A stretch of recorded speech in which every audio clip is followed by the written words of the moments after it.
अस्सलामुअलैकुम, good morning to Lahore. सुबह खैर जनाब। एक नए हफ्ते, एक नए दिन और एक नई सुबह के साथ मैं हूं मुनीब आसिफ और आप देख रहे हैं अपना पसंदीदा प्रोग्राम जागो लाहौर। मैं बिल्कुल ठीक ठाक हूं जनाब। उम्मीद है और दुआ भी है कि आप लोग इस वक्त जहां कहीं होंगे ठीक ठाक होंगे। मेरा वीकेंड तो जनाब बहुत अच्छा गुजरा है।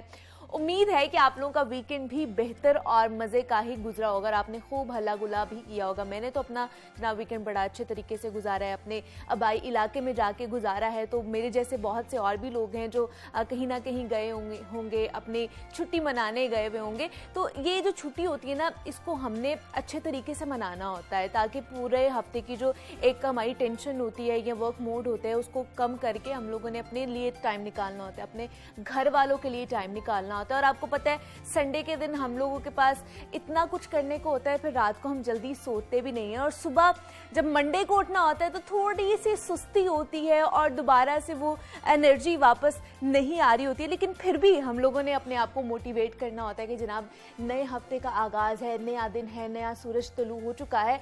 बाकी जो पिछला हफ्ता गुजर गया उसमें क्या क्या हमने चीजें की हैं उसको पीछे छोड़ के आगे बढ़ना चाहिए, क्योंकि यही जिंदगी है और इसी का नाम जिंदगी है। आगे बढ़ना ही चाहिए हमें अपनी जिंदगी में, पीछे की चीजों को पीछे छोड़ कर ही आना चाहिए। तो आज नया दिन है, नया आज़म है, नई नई चीजें हमने आपके साथ शेयर करनी है, नए नए टॉपिक्स हैं जिनके ऊपर हमने आज बात करनी है और जनाब जो गेस्ट हैं उनसे मुलाकात आपकी कराएंगे, मुख्तलिफ इशूज़ के ऊपर उनसे हम बात भी करेंगे। बात कर लेते हैं सेहत और फिटनेस के हवाले से। और हर इंसान सेहतमंद ज़िंदगी जीना चाहता है जबकि उसके लिए कोशिश बहुत कम लोग ही करते हैं। और एक्सपर्ट्स का ये कहना है कि सेहतमंद ज़िंदगी का राज हरी सब्जियों में छुपा हुआ है और सब्जियों के इस्तेमाल और उसकी अहमियत से कोई इनकारी नहीं है। और हालिया बरसों में देखा जाए ना तो सब्जी खोरी कि फैशन में बेतहाशा इजाफा होता ही जा रहा है और जिसकी बड़ी वजूहात सेहत के बारे में तशवीश, जानवरों की फलाह बहबूद और माहौल का तहफ़्फ़ुज़ है। ऐसे लोगों के लिए अंग्रेजी जुबान में दो टर्म्स यूज की जाती हैं, एक तो वेजिटेरियंस होते हैं, दूसरे वीगन होते हैं। और हर साल नवंबर का महीना सब्जी खोरों या फिर वीगन के आलमी महीने के तौर पर मनाया जाता है, जिसका मकसद वीगन्स तर्ज ज़िंदगी और सब्जियों को बतौर ग़िज़ा इस्तेमाल करने के फ़वाइद के बारे में लोगों को आगाह करना है। दूसरा, गोश्त को मुकम्मल तौर पर तर्क कर देने और सिर्फ सब्जियां खाने का रुझान दुनिया भर में बहुत ज्यादा मकबूल होता जा रहा है और एक नया तर्ज जिंदगी उभर रहा है। ना सिर्फ नौजवान बल्कि पूरे के पूरे खानदान ही सिर्फ सब्जियां खाते हैं। और वीगन्स की जानिब से अक्सर ये दलील पेश की जाती है कि गोश्त खाना जानवरों पर जुल्म है और इसका इस्तेमाल तर्क करने से मुआशरे को मजीद पायदार बनाया जा सकता है। लेकिन क्या ऐसा करना सेहत के लिए भी ठीक है या नहीं है? इससे सेहत पर क्या क्या मसाइल पढ़ सकते हैं? वीगन और वेजिटेरियन में फ़र्क क्या है? क्या डिफरेंस है इसमें? दोनों ग्रुप्स में से किसके ख्यालात हेल्थ पॉइंट ऑफ व्यू से बेहतर साबित होते हैं? इस पर आज हम बात करेंगे। हमारे साथ इस वक्त मौजूद है हमाला खान है, क्लिनिकल न्यूट्रिशनिस्ट है। हमाला, आपको वेलकम कहती हूं जागो लाहौर में। कैसी हैं आप? अल्हम्दुलिल्लाह। हमारा वीगन एंड वेजिटेरियंस, मतलब इनमें थोड़ा सा ये डिफरेंस है जो मुझे लगता है, और वो डिफरेंस आप बताएंगी हमारे देखने वालों को कि ये वीगन्स कौन से हैं। वेजिटेरियंस तो हमें पता है कि सब्जियां वगैरह खाते हैं और बहुत कम तादाद में वो प्रोटीन लेते हैं, मीट वगैरह खाते हैं, लेकिन वीगन्स कौन होते हैं? अच्छा मुनीबा, ऐसे कि वीगन्स और वेजिटेरियंस में ना एक डिफरेंस जो है बहुत ज़्यादा कॉमन है। सिमिलैरिटी इस लिहाज से कॉमन है कि दोनों जो है एनिमल मीट जो है उसको खाना पसंद नहीं कर रहे होते। एनिमल सोर्स से जो हमें प्रोटीन मिल रहा होता है, जिसमें मटन आ जाता है, बीफ आ जाता है, पोल्ट्री आ जाती है, जिसमें बकरे का गोश्त कह लें, गाय का गोश्त कह लें, इन चीज़ों का इस्तेमाल करना दोनों ग्रुप्स ही पसंद नहीं कर रहे होते। लेकिन वेजिटेरियंस एक लिहाज से इस तरह से डिफरेंट हो जाते हैं कि वो एनिमल से जो बाय प्रोडक्ट्स आ रही होती हैं, जैसे कि एनिमल से हासिल होने वाले अंडे होते हैं और दूध होते हैं, उसका इस्तेमाल तो कर लेते हैं। लेकिन वीगन्स इस मामले में भी बहुत ज़्यादा स्ट्रिक्ट हो जाते हैं। वो कहते हैं कि जी हम ना अंडे का इस्तेमाल करेंगे ना दूध का इस्तेमाल करेंगे। बेशतर रीजंस होती हैं जिसमें उनके रिलीजियस वैल्यूज़ आ जाते हैं, उनके एथिक्स आ जाते हैं। यहाँ फिर बहुत सारे लोग ये सोच रहे होते हैं कि हम एनिमल्स को स्लॉटर नहीं कर सकते। आपने बात की कि हम उन पर जुल्म नहीं कर सकते, और बहुत सारे लोग इसको एज अ ट्रेंड फॉलो कर रहे होते हैं, एज अ फैशन के ठीक है ये ग्रुप इस तरह से कर रहा है, क्योंकि बहुत ज़्यादा ये बाहर के मुल्कों में, यूके में, ब्रिटिश में बहुत ज़्यादा कॉमन है वेजिटेरियन पीपल। तो पाकिस्तानी उसको इस लिहाज से फॉलो कर रहे होते हैं कि ठीक है अगर बाहर ये कोई नई चीज है, नई टर्म है, हाँ। एग्जैक्टली, तो उसको ट्रेंड की तरह से फॉलो कर रहे होते हैं, तो डिफरेंट रीजंस आ जाती हैं। अच्छा, लेकिन क्या एक मतलब मेजर प्रोटीन सोर्स है हमारे पास? मीट आ जाता है जिसमें डिफरेंट है, चिकन आ जाता है, मीट है, बीफ है, एग्स हैं, लेकिन क्या इन मेजर प्रोटीन सोर्सेज को छोड़ के अगर सिर्फ हम वेजिटेरियंस हैं या वीगन है, सिर्फ सब्जियां ही खा रहे हैं, तो क्या हमारी बॉडी को वो सारी प्रोटीन मिल रही है? बिल्कुल।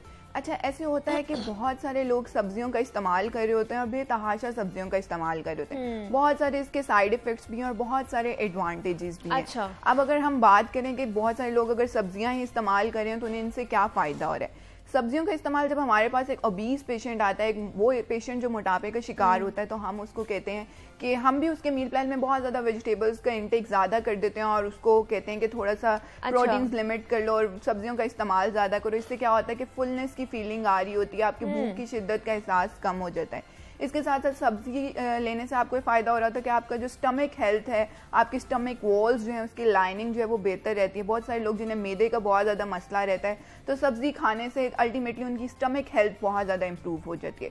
इसके साथ साथ बहुत सारे ऐसे लोग जो मोटापे के शिकार होने की वजह से यूरिक एसिड बढ़ जाता है, कोलेस्ट्रॉल का लेवल ज़्यादा हो जाता है, और इसके साथ साथ डायबिटीज़ जो बहुत कॉमन इशू है वो बहुत ज़्यादा हो जाता है। तो अगर आप बहुत ज़्यादा अपने डाइट में सब्जियों का इस्तेमाल कर रहे हैं या उसको एक प्रॉपर वे में लेकर चल रहे हैं, एक बैलेंस तरीके से ले रहे हैं, तो ये सारे मसले जिसमें कोलेस्ट्रॉल का लेवल कम रहेगा, यूरिक एसिड प्रिवेंट होता रहेगा, ब्लड शुगर लेवल कंट्रोल रहेगा, अच्छा। स्टमक का हेल्थ बेहतर रहेगा, तो ये सारी चीज़ें जो हैं ये एडवांटेजेस में आ जाती हैं कि अगर एक बंदा प्रॉपर तरीके से वेजिटेरियन डाइट को फॉलो कर रहा है तो उसको इस तरह का एडवांटेज जो है वो मिलता रहता है। अच्छा, एडवांटेज की तो बात कर ली, फिर इसके कोई डिसएडवांटेजेस भी हो सकते हैं हमारी बॉडी के ऊपर? ठीक है, अब बहुत सारे लोग ऐसे होते हैं जो इसको एज अ ट्रेंड फॉलो कर रहे होते हैं, नेवर नो कि हमने वेजिटेबल्स को किस तरह से लेना है, किस पॉइंट ऑफ व्यू से मतलब किसी न्यूट्रिशन से कोई कंसल्टेशन ही नहीं लेते हैं। हाँ। तो उनको जब पता नहीं होता और वो इसको इस तरह से कंज्यूम कर रहे होते हैं, बिल्कुल अपने डाइट में से आप मीट को कट आउट भी नहीं कर सकते, क्योंकि मीट जो है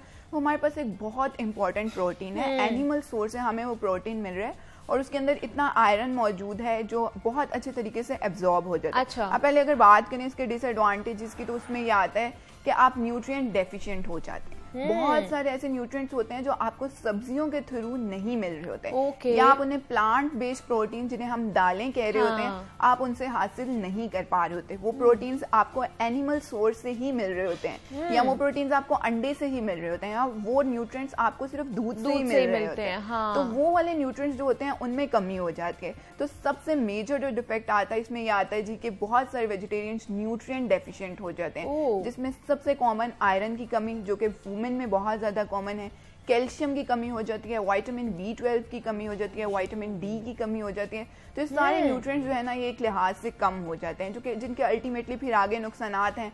विटामिन B12 नहीं होगा तो आप थका थका फील करेंगे, हर टाइम टायर्डनेस फील करेंगे, आपको एनिमल सोर्स से प्रोटीन नहीं मिल रहा होगा। फिर मटन और बीफ के अंदर जो आयरन मौजूद है वो आपकी बॉडी में होगा, जिसकी वजह से खून की कमी हो जाएगी, एनीमिया का शिकार हो जाएंगे। इसके साथ साथ ओमेगा 3 फैटी एसिड्स नहीं मिल रहे होंगे, जिसकी वजह से आपकी मेंटल हेल्थ बहुत ज़्यादा इफेक्ट हो सकती है। तो ये सारी चीज़ें जो होती हैं ना वो कहीं ना कहीं आपको बहुत ज़्यादा असर दे रही होती हैं। इसके साथ साथ अंडे की अगर बात की जाए तो अंडा जो होता है वो 100% एब्जॉर्बेबल प्रोटीन होता है। अच्छा। उसमें से हमें बहुत अच्छा सोर्स प्रोटीन का मिल रहा होता है। सही। तो ग्रोथ एंड डेवलपमेंट के लिए प्रोटीन बहुत ज्यादा जरूरी है। अगर हम प्रोटीन अंडे से नहीं ले रहे, एनिमल सोर्सेज से नहीं ले रहे, तो माइट भी आपकी स्किन, नेल्स, हेयर सब कुछ खराब होना शुरू हो जाते हैं। हाँ। इसके साथ साथ अगर बात की जाए दूध की बात की जाए तो बहुत सारी फीमेल्स अगर थ्रू आउट देयर लाइफ दूध नहीं कंज्यूम करी तो ऑब्वियस कैल्शियम का लेवल कम हो जाएगा, बोन पेन होना स्टार्ट हो जाएगी, हड्डियों का दर्द शुरू हो जाएगा।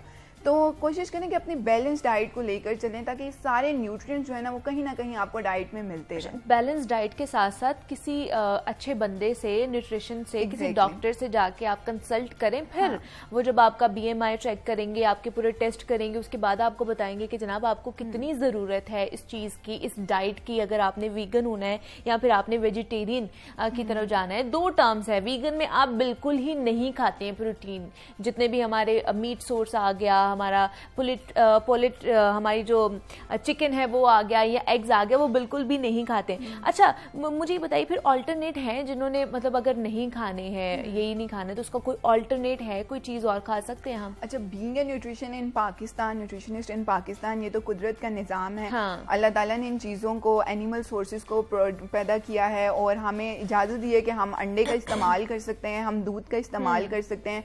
दूध के बारे में तो वैसे भी कहा जाता है कि एक मुकम्मल ग़ज़ा है। इसके साथ साथ हम एनिमल सोर्सेज में से मटन का और बीफ का इस्तेमाल कर सकते हैं।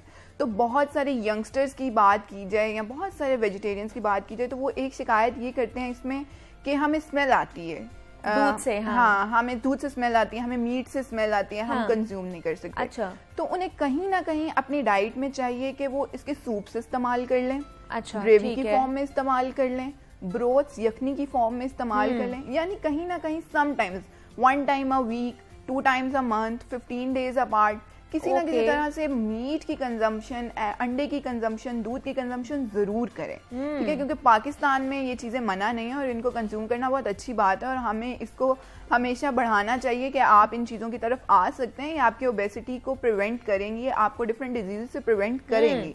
तो किसी ना किसी फॉर्म में ज़रूर कंज्यूम करें आप इनको।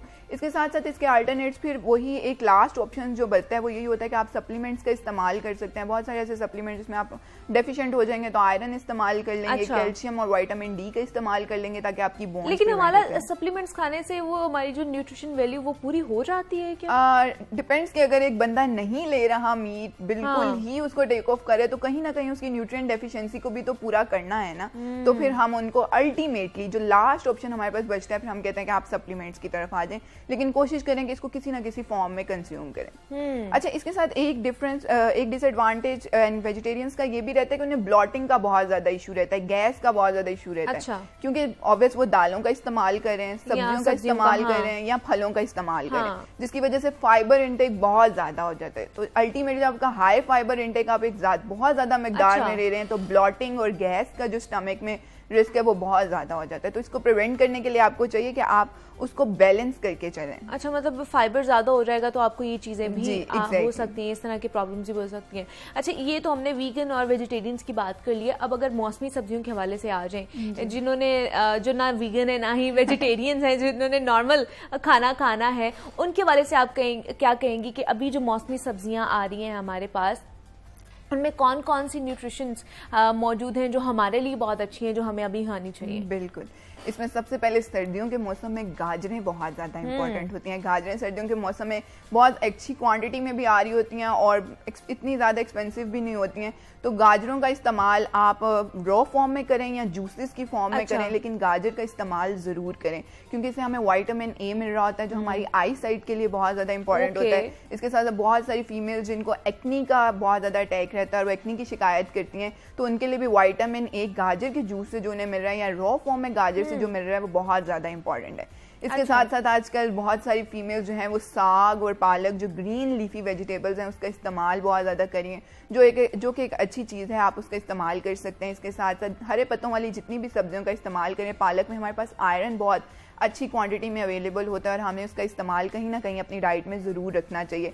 इसके साथ साथ शलजम आजकल बहुत ज़्यादा आए हुए हैं, है तो एक स्टार्ची वेजिटेबल लेकिन आप उसका इस्तेमाल कर सकते हैं। मटर का इस्तेमाल ज़रूर करें, किसी ना किसी फॉर्म में, अपने सलाद में, अपने सालन में, अपने किसी ना किसी चीज़ में ज़रूर इस्तेमाल करते रहें। तो इन सारे ये आजकल की जो सब्जियां हैं विंटर्स के लिहाज से ये सारी बहुत ज़्यादा इंपॉर्टेंट और आपको न्यूट्रिशनली बहुत ज़्यादा बेनिफिट देंगी। मतलब खानी चाहिए वो, चाहे जितना भी मौसम हमारा चेंज होता है उसमें अगर सब्जियां आ रही हैं, फल आ रही हैं, उस मौसम के हमें खाने चाहिए। लेकिन जिस तरह हम वीगन के हवाले से बात कर रहे थे, हालांकि एक हमारा क्वेश्चन रह ही गया कि अगर उन्होंने दूध दही नहीं खाना है, ये तो एक बड़े इंपॉर्टेंट सोर्स होते हैं कि हमें इसमें से प्रोटीन मिल रही होती है, तो इसके ऑल्टरनेट क्या हो सकते हैं? इसका ऑल्टरनेट भी सप्लीमेंट ही होगा? इसका ऑल्टरनेट एक जो बेस्ट है वो ये है कि आप सन बाथ लें, धूप में जो है ना बहुत ज़्यादा बैठे, ताकि इतना ज़्यादा भी ना बैठे लेकिन धूप का इस्तेमाल जरूर करें क्योंकि विटामिन डी जो है आपको वहाँ से फिर मिलना स्टार्ट हो जाएगा जो फिर आपके अल्टीमेटली बोन्स के लिए अच्छा होगा। लेकिन अगेन एंड अगेन मैं बहुत सारे पाकिस्तानी वेजिटेरियंस को ये ज़रूर रिकमेंड करूँगी कि कहीं ना कहीं अपनी डाइट में मिल्क का इस्तेमाल जो है वो ज़रूर रखें क्योंकि दूध का कोई नेमुल बदल नहीं है। दूध को आप दूध की फॉर्म में इस्तेमाल करें, वो एक बहुत अच्छा प्रोटीन का सोर्स सोर्स है जो कि हमारे लिए बहुत ज्यादा। अच्छा, बहुत से लोग जो वीगन होते हैं वो फिर आलमंड मिल्क के ऊपर भी चले जाते हैं, वो ये भी पीना शुरू कर देते हैं। Almond milk is a good source क्योंकि उसके साथ साथ हम प्रोटीन के साथ साथ फैट्स का भी एक अच्छा कंटेंट मिल रहा होता है, गुड फैट्स में आ जाता है वो, तो वो एक अच्छा सोर्स है, उसको हम इस्तेमाल कर सकते हैं। लेकिन देख लें कि अगर आप ओबीस तो नहीं है या आपका वेट जो है वो नॉर्मल से ज़्यादा तो नहीं है, तो फिर उसका इस्तेमाल थोड़ा सा कम कर दें और उसको सादा दूध की तरफ लें, लेकिन इट्स अ गुड ऑप्शन। अच्छा, ठीक है, पी सकते हैं, लेकिन फिर भी वो क्वांटिटी का आपने हिसाब रखना है या किसी से कंसल्ट करके फिर ही आप करिएगा। हमाला खान, क्लिनिकल न्यूट्रिशनिस्ट, हमारे साथ मौजूद है। हमाला, thank you so much for coming. और वीगन और वेजिटेरियंस के हवाले से जनाब हम बात कर रहे थे कि ये कौन होते हैं और किस तरह की खाना खाते हैं। यहाँ पे एक छोटी सी ब्रेक लेंगे, आपने कहीं जाना, मिलते हैं इस ब्रेक के बाद।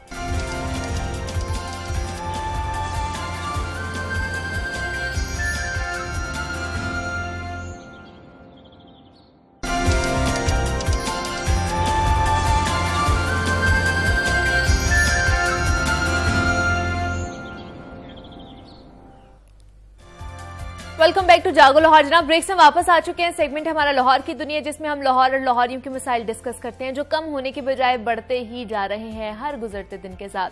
और जैसे जैसे शहर की आबादी बढ़ रही है वैसे वैसे बुनियादी सहूलियात जिंदगी की फराहमी भी मुश्किल होती जा रही है। सब्जियां और फल हर शहरी की बुनियादी जरूरत है और इनकी फराहमी सब्जी और फ्रूट्स मंडी की बदौलत यकीनी बनाई जाती है, लेकिन शहर में मौजूद सब्जी और फ्रूट्स मंडियां नाकाफी साबित हो रही हैं। शहर में मौजूद मंडियों को बदलते वक्त के तकाजों के साथ अपग्रेड नहीं किया गया। मिसाल के तौर पर देखा जाए तो 1969 में कायम शुदा मौजूदा बादामी बाग सब्जी मंडी, जिसको सबसे बड़ी सब्जी मंडी कहा जाता है, सिर्फ 205 केनाल पर मुश्तमिल है और आबादी में इजाफे के सामने मौजूदा मंडी बहुत ज्यादा छोटी पड़ना शुरू हो चुकी है और जो मसाइल हैं वो बहुत ज्यादा बढ़ चुके हैं। और यही सूरत हाल बाकी मंडियों में भी हमें देखने को मिलती है और शहर में मौजूद मंडियों में मसाइल के बाद कारोबारी जो सरगर्मियां हैं वो भी बहुत ज्यादा कम होकर रह गई हैं। इसी मसले के पेश नजर शहर लाहौर में पंजाब की सबसे बड़ी फलों सब्जी मंडी बनाने का फैसला किया गया है, जो एक गेम चेंजर मंसूबा भी साबित हो सकती है। इंतजामिया की जानिब से रूडा को 1600 किनाल पर जदीद मंडी बनाने का बिजनेस प्लान जारी किया गया है। शहर में जनाब कितनी मंडियां इस वक्त मौजूद हैं, उनकी हालत क्या है, उन मंडियों को कौन कौन से मसाइल दरपेश है, नई मंडी कब तक बनेगी, इस पर कितनी लागत आएगी, कितने लोगों को इस मंडी से रोजगार मैसर आएगा और शहर लाहौर को इससे क्या फायदा होने वाला है, इस पर आज हम बात करेंगे। हमारे साथ इस वक्त मौजूद हैं डीसी लाहौर साहब हैं जनाब मोहम्मद अली साहब हैं और नुमाइंदा लाहौर न्यूज़ इमरान अकबर ने भी हमें ज्वाइन किया है। मंडियों के हवाले से तो बात करेंगे, लेकिन उसके साथ साथ जनाब हम पोलियो मुहिम का भी आगाज हो चुका है, उसके हवाले से भी बात करेंगे कि ये मुहिम कब तक जारी रहेगी, कितने बच्चे इससे भी मुस्तफीद होंगे। तो डीसी साहब आपको भी वेलकम कहती हूँ जागो लाहौर में, इमरान आपको भी वेलकम कहती हूँ जागो लाहौर में। डीसी साहब, सबसे पहले आप ही के पास आऊंगी। मंडियों के हवाले से जैसे मैंने बात की कि 1969 में ही एक मंडी बादामी बाग सब्जी मंडी बनाई गई, उसके बाद छोटी छोटी मंडियां बनाई गई हैं, लेकिन वो कह ले कि सबसे बड़ी मंडी वो कहा जाता है उसको, अब उसमें भी जगह खत्म होने वाली है। तो कितनी मंडियां इस वक्त मौजूद हैं लाहौर शहर में? जी, इस वक्त लाहौर में 4 मंडियां सरकारी मौजूद हैं, एक प्राइवेट मंडी है रायवड में। तो बुनियादी तौर पे हमारे पास तकरीबन 500 के करीब फ्रूट एंड वेजिटेबल की गाड़ियां इस वक्त रोज़ाना आती हैं, जो हमारी कैपेसिटी है। और जैसा आपने बताया कि आज से तकरीबन 50 साल से ज़ायद हो गए हैं जो हमारी एग्जिस्टिंग बादामी बाग की मंडी है, उसको तो ज़ाहिर है अब इतना वक्त गुजरने के बाद और फिर वहाँ ट्रैफिक की कंजेशन और उनकी वहाँ पर सप्लाई के हिसाब से जो कैपेसिटी है या स्टोरेज कैपेसिटी है वो आबादी के तनासब से बहुत कम है और उसकी वजह से बहुत सारे मसाइल, सफाई के भी वहाँ पर अगर आप को मंडी जाने का इत्तेफाक हो और ओवरऑल एक कीमतों में भी उसका ज़ाहिर असर पड़ता है कि अगर आप जितनी आपकी डिमांड है उतनी सप्लाई अगर आपकी मंडियाँ जो है वो केटर फॉर नहीं कर सकती तो डेफिनेटली कीमतों में इजाफा भी होता है। तो इस चीज़ के पेश नज़र ये एक मैं समझता हूँ कि बहुत पहले ये काम हो जाना चाहिए था, ये इस शहर की एक बहुत बुनियादी ज़रूरत थी। बिल्कुल। तो अभी कमिश्नर लाहौर डिवीज़न जो है आमिर जान साहब, उन्होंने और उनकी टीम का हिस्सा होते हुए हम लोगों ने ये रूडा के साथ मीटिंग्स की और उनको फिर उन डिस्कशंस के बाद अभी प्राइमरीली हमने कुछ 2-3 जगह आइडेंटिफाई कर ली हैं मगर उसमें जो कॉन्सेप्ट है वो यही है कि वो शहर के बीच में ना हो, रिंग रोड या जीटी रोड या मोटरवे के करीब हो, ताकि बाहर से दूसरे शहरों से जो आने वाली गाड़ियाँ हैं वो कन्वीनियंटली वहाँ जाके अपना इंडिपेंडेंटली पार्क कर सकें। और जो नई मंडी बनाने का जो कॉन्सेप्ट है वो तकरीबन इस वक्त 200 एकड़ या 1600 कनाल जैसा आपने बताया, या शायद इससे भी अगर ज़्यादा हमें ज़रूरत पड़ेगी तो वो एक बड़ा फ्यूचरिस्टिक नेक्स्ट 30 या 40 ईयर्स की उसमें प्लानिंग शामिल होगी। और उसमें सिर्फ फ्रूट एंड वेजिटेबल नहीं होगा, बल्कि उसके अलावा वहाँ पर कोल्ड स्टोरेज उसके साथ इंटीग्रेटेड होंगे। वहाँ पर रेजिडेंशियल बहुत सारे यूनिट्स होंगे, क्योंकि लोग जो दूसरे सूबों से आते हैं, सूबों से बलूचिस्तान और सिंध से भी आते हैं, ज़ाहिर है उनको फिर यहाँ वो साथ में यहाँ पर बैंक्स होंगे इसके अपने अंदर, क्योंकि फाइनेंशियल ट्रांजैक्शंस हैं, तो वो हमारी एग्जिस्टिंग मंडियों में ये चीज़ें मौजूद नहीं हैं। इसके अलावा फूड प्रोसेसिंग या एक्सपोर्ट की पॉइंट ऑफ व्यू से जो चीज़ें वहाँ रिक्वायर्ड हैं वो होंगी। एक छोटा सा रिसर्च सेंटर भी वहाँ पर बनाने का जो है वो फिलहाल है। तो स्टेट ऑफ द आर्ट जिस तरह दुनिया में मंडियाँ हुआ करती हैं, तो मैं समझता हूँ कि ये सिर्फ पंजाब नहीं बल्कि पूरे पाकिस्तान के लिए एक कैटलिस्ट होगा हमारी इकोनॉमी के लिए। और जैसा मैंने बताया कि अभी हमारी कैपेसिटी तकरीबन 500 फ्रूट एंड वेजिटेबल की गाड़ियों की है, तो अगर ये कैपेसिटी 2000 से ज़्यादा हो जाएगी तो डेफिनेटली सप्लाई बढ़ने से कीमतें जो हैं वो ऑटोमेटिकली नीचे आ जाती हैं। जो डिफरेंस आता है, गैप आता है, वो भी फिल हो जाएगा। इमरान, आपसे जानना चाहूँगी कितनी ज़रूरत थी इस मंडी की बनने की, जिसके ऊपर अभी काम होना है, शुरू होना है। तो 50 साल गुजर गए हैं, मतलब कोई मंडी नहीं बनी, इस तरह की कोई मॉडल मंडी नहीं बनाई गई जहाँ पे जदीद सहूलियात लोगों को दी जाए, वहाँ पे जो आड़ती बैठते हैं, वहाँ पे जो लोग आते हैं रोज़ाना की बुनियाद पर। कितनी अहम ज़रूरत थी इस चीज़ की हमें? देखिए मुनीबा, बहुत शुक्रिया। और आपके प्रोग्राम में हमेशा मसाइल उजागर होते हैं, और शहरियों के मसाइल हैं ये। जो मंडियां हैं ना, वो आपके शहर लाहौर की इस वक्त ज़रूरत है। बिल्कुल। अब ये एक मंडी है जिसके लिए 2015 से इसका प्लान जारी हुआ। अच्छा। और ये 2022 आ चुका है। अच्छा, ये 7 साल हो गए हैं। 7 साल हो गए हैं। अगर ये 2015 में हो जाती तो मैं ये कह सकता कि जी 45 साल बाद चेंज हुई है। ठीक है। अब हम कह रहे हैं कि आधी सदी जो है वो गुजर चुकी है, और इस मंडी को तब्दील करने के लिए अब सरतोड़ कोशिश की जा रही है। ठीक है। जिसके लिए कमिश्नर लाहौर ने 2 हफ्तों में कम से कम 3 से 4 मीटिंग्स कर डाली हैं। अच्छा। और इसको इख्तितामी शक्ल की तरफ लेकर जा रहे हैं। रूडा के साथ मीटिंग, उसके बाद अपने अफसरान के साथ मीटिंग, बुनियादी तौर पर तजावीज़ और एतमाद में लिया जा रहा है। उसके बाद स्टेक होल्डर्स के साथ मीटिंग, उसके बाद तमाम तर चीज़ों को देखते हुए रूडा को दोबारा से कॉल की गई। फिर उसके बाद पंजाब बैंक से बात करने जा रहे हैं कि इसके लिए हमें कोई कर्जा वगैरह देखा जाए, क्या होगा क्या नहीं होगा, इंटरेस्ट रेट क्या होगा। अब इसके ऊपर जो है बात की जाए तो जो डी साहब ने अभी बताया कि अगर मंडी में 400 की बजाय 2000 गाड़ियाँ आती हैं तो जाहिर बात है इकोनॉमी पे फ़र्क पड़ता है। आपके रोज़ाना की जो सब्जियाँ उसकी डिमांड सप्लाई सेट हो जाएगी, और उसके बाद जो है नीलामी का अमल तेज़ी से हो जाएगा। मंडी बड़ी मंडी है जहाँ कहाँ पे 200 कनाल और कहाँ पे 1600 से 2000 कनाल, यानी कि 200 एकड़ की बात कर रहे हैं हम। वो अभी मंडी के स्टेक होल्डर कह रहे हैं कि इसको ज़्यादा बढ़ा दें ताकि 50 साल का ये मंसूबा हो जाए। आने वाला वक्त फिर होगा, फिर ये मंडी छोटी हो जाएगी। जाहिर बात है शहर ने बढ़ना है। मैं ये समझता हूँ कि शहर की 274 यूनियन काउंसिल हैं जो मामिया कॉलोनी फाटक से स्टार्ट होती हैं और मांगा मंडी तक जाती हैं, रायवंड तक जाती हैं, इधर से, यानी कि तमाम पूरा शहर जो है इसको तो होल्ड में आ गया है। शहर का बहुत सारा हिस्सा अर्बन हो चुका है और प्योरली अर्बन हो चुका है, कोई जगह नहीं बची हुई। तो अभी जो शहर की जो मंडियां है ना, वो पिछले कई सालों से यहीं पे ही हैं। यानी कि मुल्तान रोड के कुछ इलाका मंडी इसको हम कहेंगे कि वहाँ पे आड़ती जाएगा। देखें आपका कम से कम लाखों दुकानदार मंडियों के अंदर जाता है, वहाँ से सब्जी लेकर आता है। जब वो लेकर जाएगा और लेकर आएगा, उसका पेट्रोल लगेगा, उसका टाइम लगेगा, उसके बाद आपके शहर में महंगाई होगी, किसी सूरत में कम होगी। अभी यही सूरत हाल है कि अगर ये एक मंडी बनती है तो उससे ये होगा कि आपकी जो 4 मंडियां वो मुस्तफीद होंगी, उनको इलाका मंडी कह सकते हैं हम।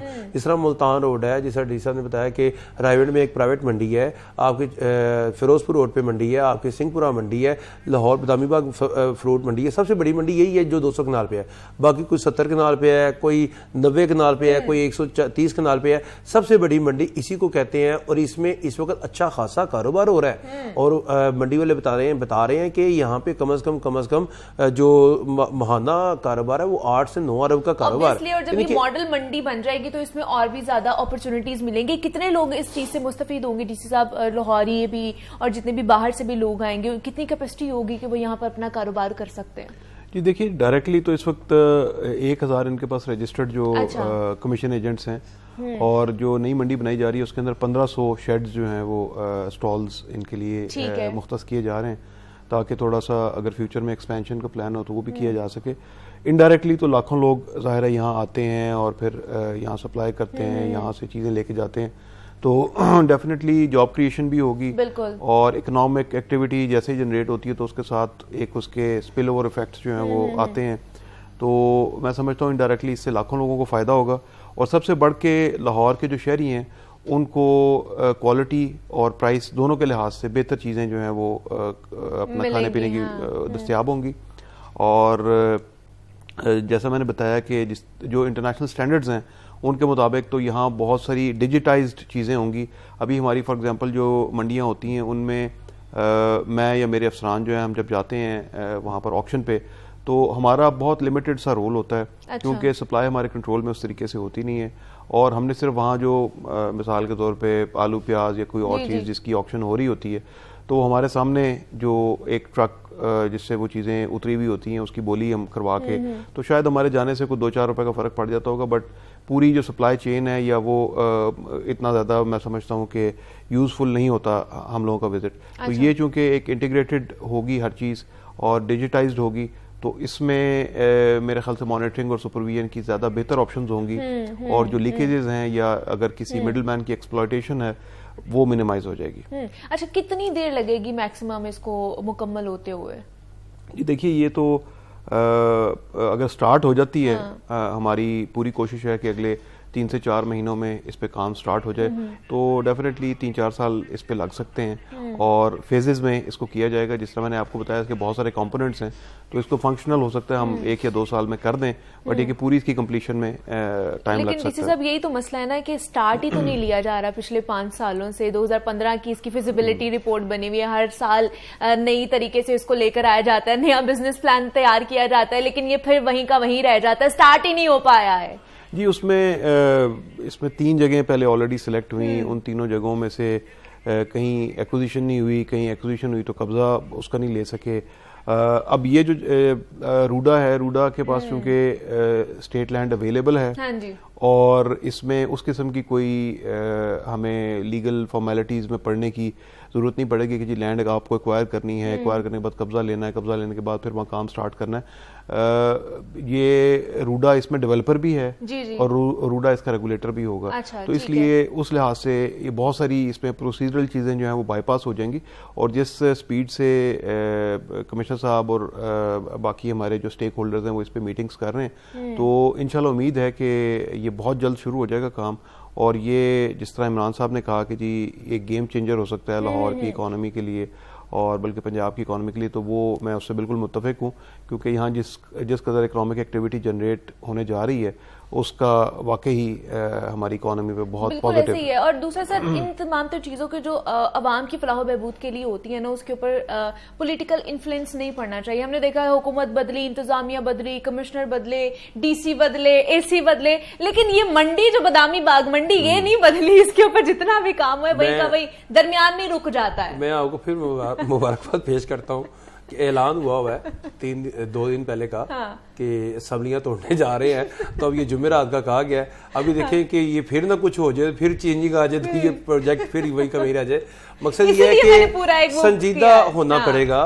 देखिए, शहर का मामला है और इकोनॉमी का मामला है, लोगों की महंगाई का इसके साथ बड़ा जो है इस वक्त लिंक है, और इसमें जैसे डीसी साहब बता रहे हैं, ये इसको ना बहुत ज्यादा टाइट करके ना जितनी जल्दी मीटिंग्स होती हैं इस काम को जो है पाया तक मिल तक पहुंचाए, ताकि लोगों का जो देखिए एक दफा जब इन्होंने ईंट रख देनी है ना, शुरुआत होगी तो बस वो पौधा जब लगा देंगे वो ऑटोमेटिकली दरख्त बन ही जाएगा। तो यही लोग जो है, परसों एक इजलास हो रहा था 2 दिन पहले, स्टेक होल्डर भी कह रहे थे कि आप बुला देते हैं हमारी अपनी मार्केट में, हमारी ही मंडी में, हमारी ही आड़त का जो है, जिनके जो दुकान है उसका रेट कम हो जाता है, गिर जाता है, कि जी ये मंडी बनने लगी है, तो वो हम जब उनकी दुकानों का रेट लगवाते हैं तो वो कम हो जाता है। जाहिर बात है, वो एक चीज कहते हैं कि यहाँ पे मंडी रहनी नहीं है बाद में, मगर वो भी मंडी रहनी है। वहाँ पे भी एक वो इलाका मंडी कहलाएगी। जाहिर बात है, शुरू से कारोबार चल रहा है, लोग वहाँ से सब्जियां फल वगैरह खरीदते हैं, मगर ये जो है ये स्टेट ऑफ द आर्ट है। अब मैं उस दिन भी कमिश्नर साहब से बात हो रही थी, मैंने कहा सर क्या इज इट पॉसिबल कि जो ज्यादा सब्जियां खाई जाती हैं या जो मौसमी सब्जियां होती हैं वो इस मंडी में ही शामिल हों, छोटे छोटे उनकी जो है वो रख दिया जाए ताकि ताज़ा फल सब्जी मिले लोगों को। तो उन्होंने कहा ये एक अच्छा आइडिया है, तो इस आइडिया को भी हम तजवीज़ के तौर, क्योंकि अभी तक सीएम साहब ने ऐलान नहीं किया। अभी ये यहाँ से जब ये तैयारी पूरी हो जाएगी, रूडा होके कर देगा, फिर वज़ीर पंजाब की तरफ समरी मूव होगी और उनको बताया जाएगा कि हम ये करने जा रहे हैं।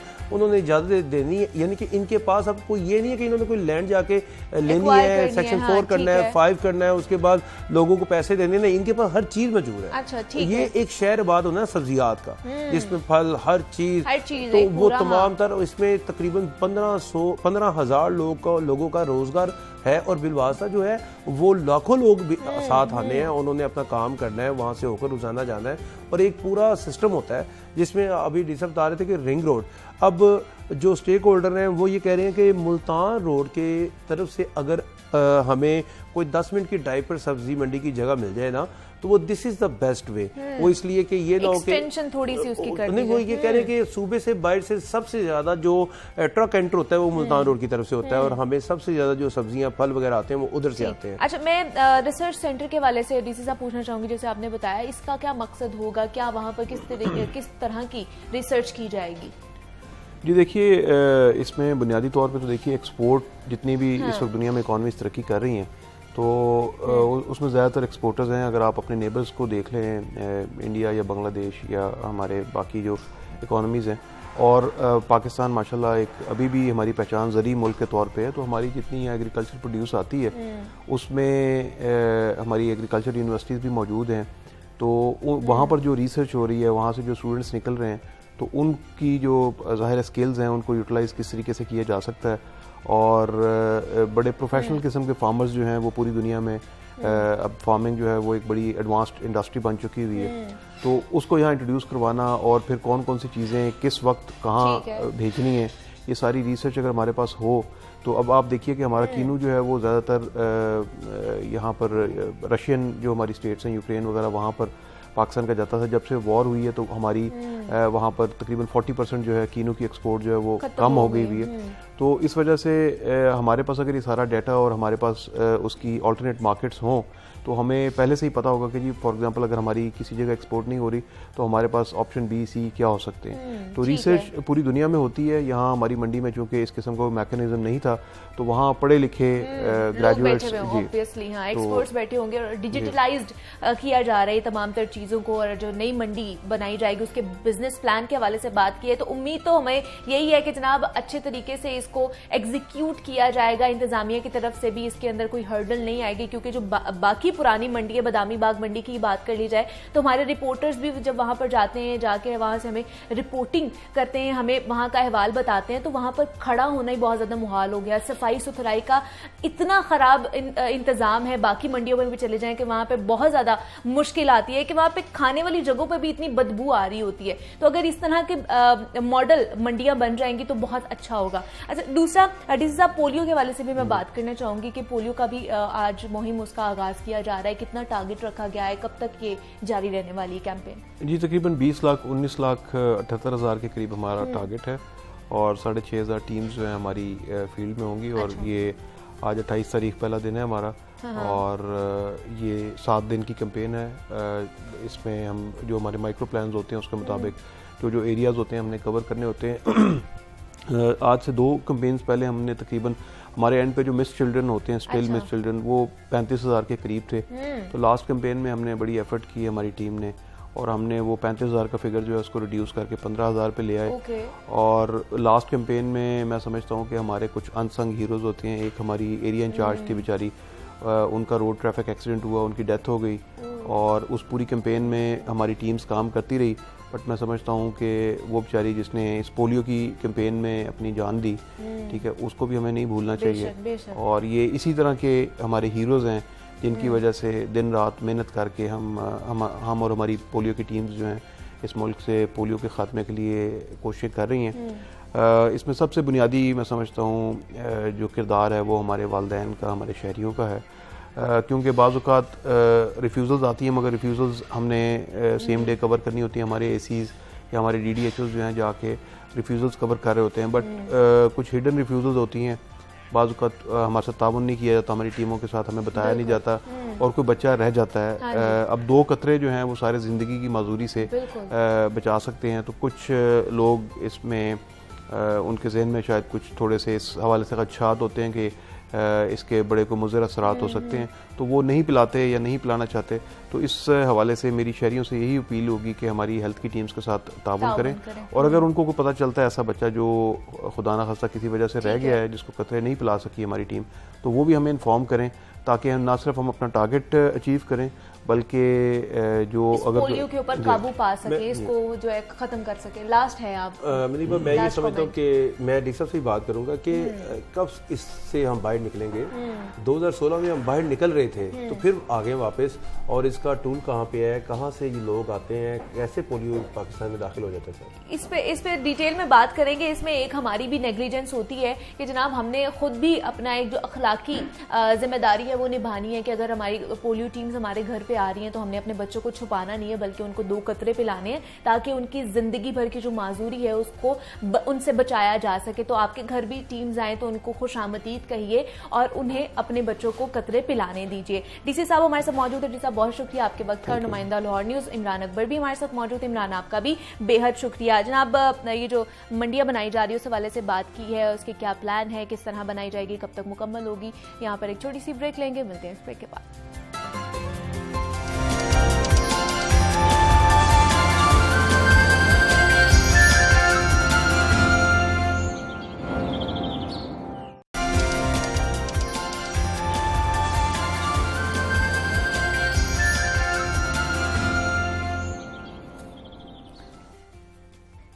वेलकम बैक टू जागो लाहौर। जनाब सेगमेंट है हमारा तालीम और तरबियत, जिसमें हम मुआशरती इस्लाह करने की कोशिश करते हैं जनाब। और कोई भी मुआशरा हो, कोई भी कौम, कोई भी सोसाइटी हो जनाब, लोगों से मिलकर ही बनती है और इनसे ही परवान चढ़ती है। और इस हवाले से ही आज हम बात भी करेंगे कि किस तरह हम इन हवाले से बात करेंगे कि मुआशरे की बुनियादी इकाई ख़ानदान को समझा जाता है और ख़ानदान में मुख्तलिफ लोग आते हैं, मुख्तलिफ अफराद मिलकर एक ख़ानदान बनता है। खूनी रिश्तों की कशिश जब चंद अफराद को एक साथ एक छत तले रहने पर मजबूर करती है ना, तो एक ख़ानदान तश्कील पाता है और उसकी इब्तिदा वालिदैन से मिलकर होती है, जिनकी यही कोशिश होती है कि जनाब वो अपना एक घर बनाएं, खूबसूरत सा घर हो जिसमें उनके बच्चे महफूज और आरामदेह ज़िंदगी अपनी गुजारें और सब इत्तेफाक और मोहब्बत के साथ इकट्ठे रहें, क्योंकि ख़ानदान फलता फूलता रहे। ऐसे ख़ानदानी निज़ाम को जॉइंट फैमिली सिस्टम कहा जाता है और ये सदियों पुरानी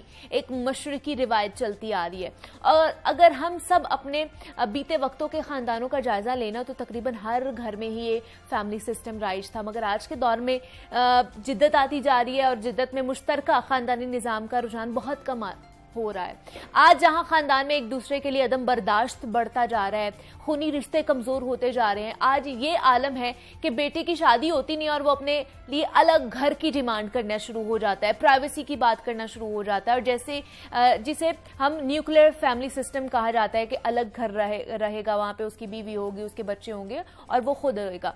तो बुजुर्गों की खिदमत जो कभी शौक से की जाती थी पुराने जमाने में, आज मजबूरी क्यों बनती जा रही है? ज्वाइंट फैमिली सिस्टम और न्यूक्लियर फैमिली सिस्टम के क्या क्या फायदे हैं, क्या क्या नुकसानात हो सकते हैं, कौन सा निजाम बेहतर साबित हो सकता है, इस पर आज हम बात करेंगे। हमारे साथ इस वक्त मौजूद हैं अख्तर अब्बास साहब, हैं तरबियतकार हैं और जनाब लाइफ कोच भी हैं, मोटिवेशनल स्पीकर भी हैं। अख्तर साहब आपको वेलकम कहती हूँ जागो लाहौर में, कैसे हैं आप? अल्हम्दुलिल्लाह, शुक्रिया।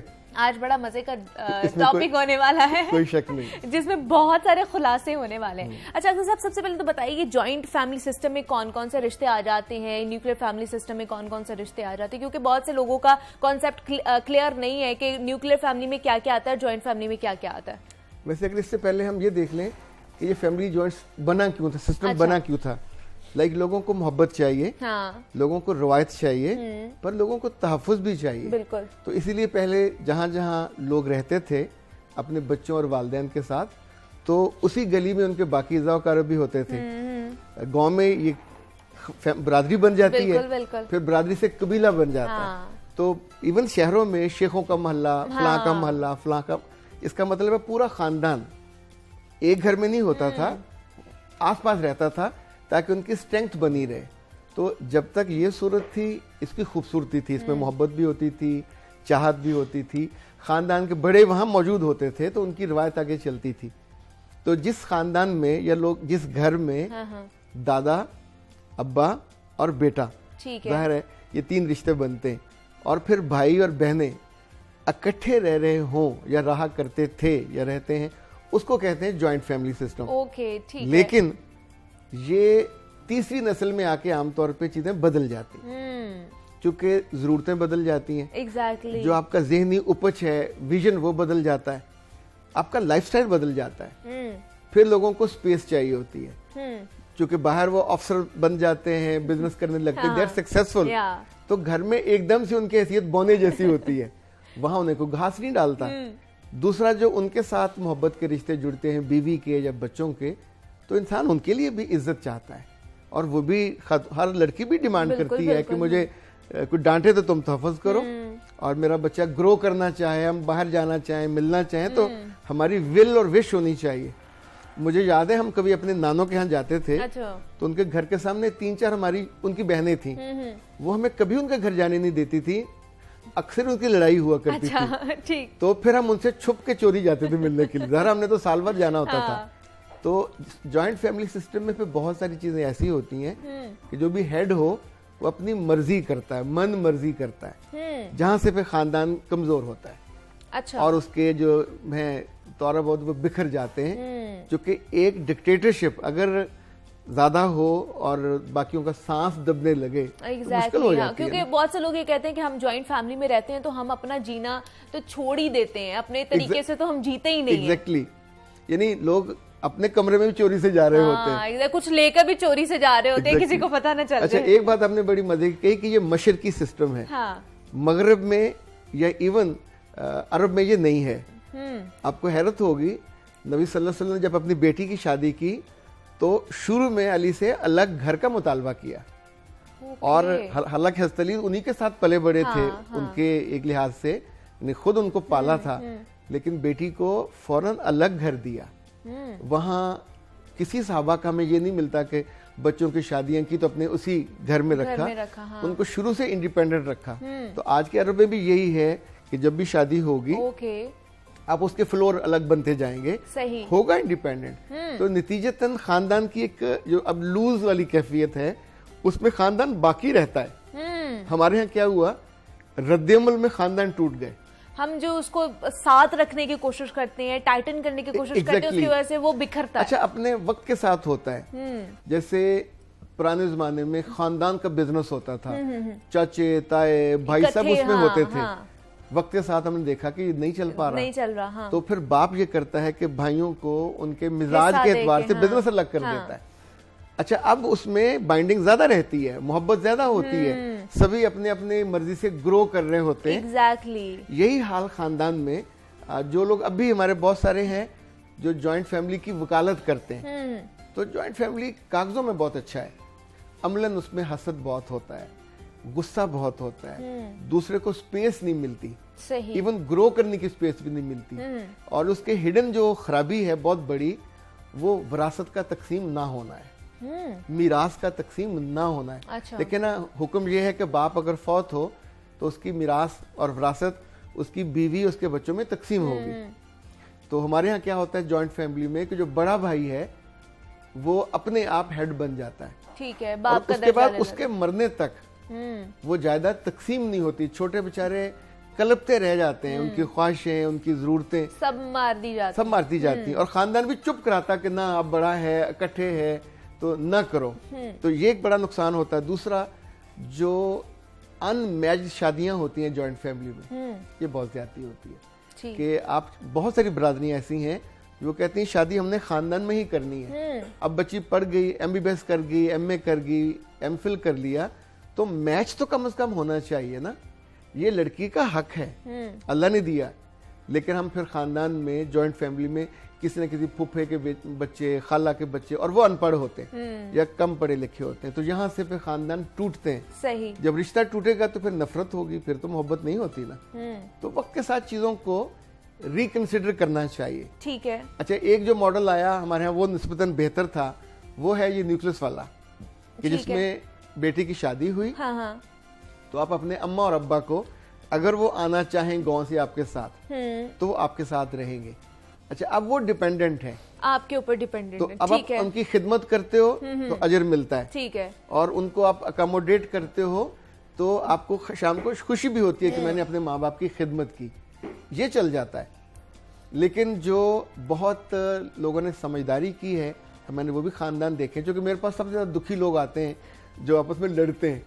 अच्छा। जो माएँ या बाप अक्लमंद हैं, 5-5, 6 बेटे हैं, तो जिसकी शादी करेंगे उसका वो घर या यूनिट या उसका जो पोर्शन है वो अलग अलग हो जाए। ओके, ठीक है। और रहें इकट्ठे, किचन अलग अलग हो, लड़की 2-3 दिन साथ रहे। हाँ। और उसके बाद लड़की को प्रॉब्लम क्या है, वो जो खाना चाहे, जो पीना चाहे, उसको नहीं मिलता ना, तो अपने मियाँ के लिए खुद पकाए। ये ना कहे, फिर कहेगी ना कि मुझे पकाना नहीं आता, तो वो यूनिट आराम से चल पड़ता है। सही, ठीक है। तो शाम को कभी एक आध खाना इकट्ठे खा लिया करें। लेकिन ये जो मुतालबा किया जाता है अख्तर साहब, शादी से पहले लड़की वालों की तरफ से बहुत सारे इस तरह के मुतालबात आते हैं कि हम शादी तभी करेंगे इस शर्त पे कि लड़के का अलग घर होना चाहिए, तो ये ठीक ही मुतालबा है आपको लगता है किसी हद तक? अच्छा, जितने लोगों ने ये मुतालबा नहीं किया, हाँ। उनकी बेटियां ऑलमोस्ट जहन्नम में जाती हैं।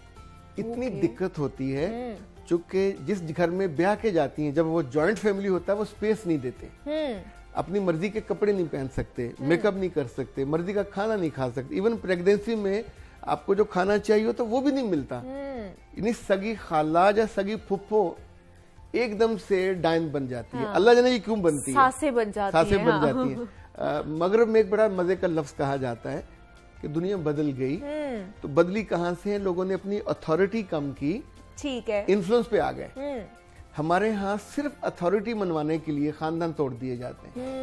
यानी जब आप बेजा जोर देते हैं कि मेरी बात मानी जाए, I am the focus, I am the nucleus, तो फिर आप नाजायज नारवा बातें करते हैं और रिश्तों को दबाते हैं। तो वहां से फिर जब रिश्ते टूटते हैं तो फिर नफरत के साथ टूटते हैं। फिर लोग मिलना जुलना कम कर देते हैं, कम नहीं करते, बिल्कुल बंद कर देते हैं। मतलब फिर इवन भाइयों को, बहनों को शादियों पे नहीं बुलाते, आप उनके साथ अपने बच्चों का इंटरेक्शन नहीं करते।